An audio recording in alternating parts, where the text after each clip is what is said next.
Hi, we're Boardgame Opinions. My name's Jonathan. I'm Steve. And I'm Mark. And we're here to tell you about AireCon, which is a convention that we're a big fan of. Yes. We've been going every year now for a few years. And it takes place in Harrogate, which is in Yorkshire. A lovely part of the world, It's Steve will agree. the best county. It's very pretty. And let's get the dates right. It's the 13th to the 15th of March. Yes, correct. I think that'll be on the bottom of the screen here, hopefully. Now, last year, actually, first of all, how does this convention compare with other conventions? Because we've obviously been to a few. What do you make of it generally? It's much more playing than the Games Expo in terms of, obviously, nothing compares to the Games Expo in just size and number of people. There are some stalls, there is a bring and buy, but it's much more about sitting down and playing games than other expos. And of the ones I've been to that do that sort of thing as their main focus, it's by far the biggest I've been to. Yeah, comfortable sized tables, nice gaps between them compared to some that I've been to, that you can walk them down the aisles pretty easily, it's not too bad. It's just it's a really nice place to be. It's a nice convention centre, particularly for me, the upstairs, which I don't think it was open the first year I went, but it was the second year I played. Last year I think they opened it for the first time, didn't they? And that's a lovely, massive space.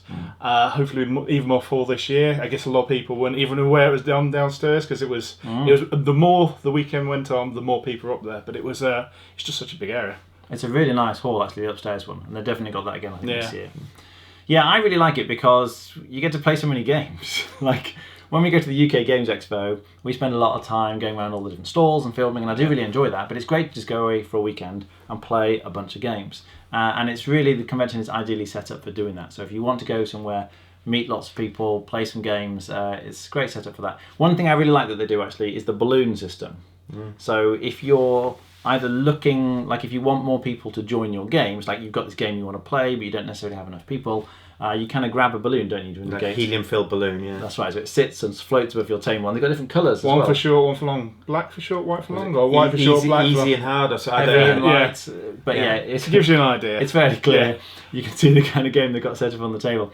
But that's great. It means you can look around. It's like, oh, I fancy playing a heavy game now. There's a couple of black balloons over there. I can head in that direction. So that works really well, because it's often hard to find people to play with, particularly if you're going by yourself or it's only you and one other person, let's say. But that system does work really well.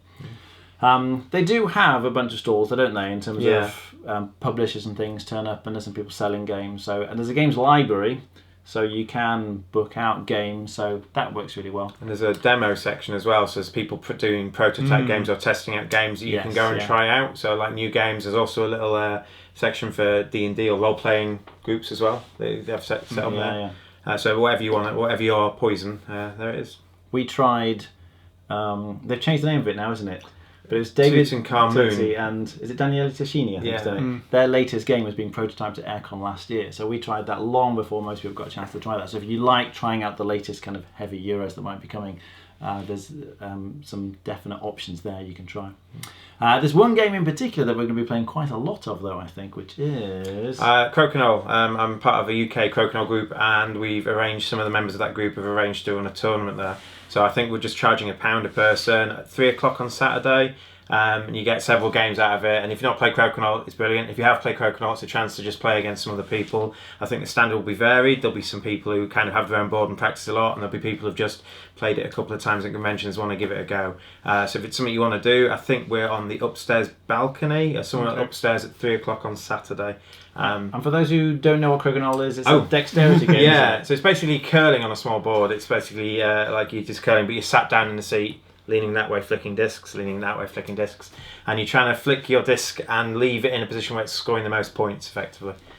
When you watch people play it, I looked at it before I played it, and I thought, it looks okay. I'm not a big fan of dexterity games generally, but it's so much fun. It is by far my favourite dexterity game. I don't know why, but it is just much more enjoyable than it first seems. So if you're not quite persuaded, I highly recommend giving it a go at least, because it really is a great game. Anything in particular you're wanting to play or do this year? I think last year, for the first time since we've got the channel going, we got recognition from a lot of people. We even got to play some games with some people who knew us. They just came up to us and say, oh, you're those guys, would you like to play a game? Or vice versa. They came up to us and we said, would you like to join us? And that's really nice, obviously. Just having that slight recognition in a massive board game field is really nice, effectively, because you can, you just get, all of a sudden you've got a game that you hadn't planned with some people you hadn't planned to play with. I really like meeting people. So, whether or not I know them, just someone coming up and saying hi and chatting and then saying, oh, let's play a game together. I just really enjoy that because you get a wide variety of people that come to something like that. I need to get a few large number played games in so people can just turn up. Yeah. He's nice and easy like that. I'd like to play a range of stuff from light to... I like to... bit of everything. I remember we played Lords of Hellas for the first time, for my first time last year. So it's one of my favourite games, so I'm definitely bringing it again. And when you did that, I'm like, no, this isn't for me. And I went and found a black balloon and played Railroad Revolution, I think. That's right. So, yeah. Had a Euro. So yes, we're very excited to go this year. Obviously, tickets you can buy, I think, online. I think it's possible to get them on the door, but I strongly recommend you book them early. It helps the sort of organisers as much as anything else. So do, if you're interested, try and book those if you haven't done already. And yes, come and say hello. We'd love to see you. We'll be in our Board Game Opinions t-shirts, hopefully, so you should be able to spot us from a way off. Hopefully, we'll see you there. All right, thanks for watching. See you later. Bye-bye.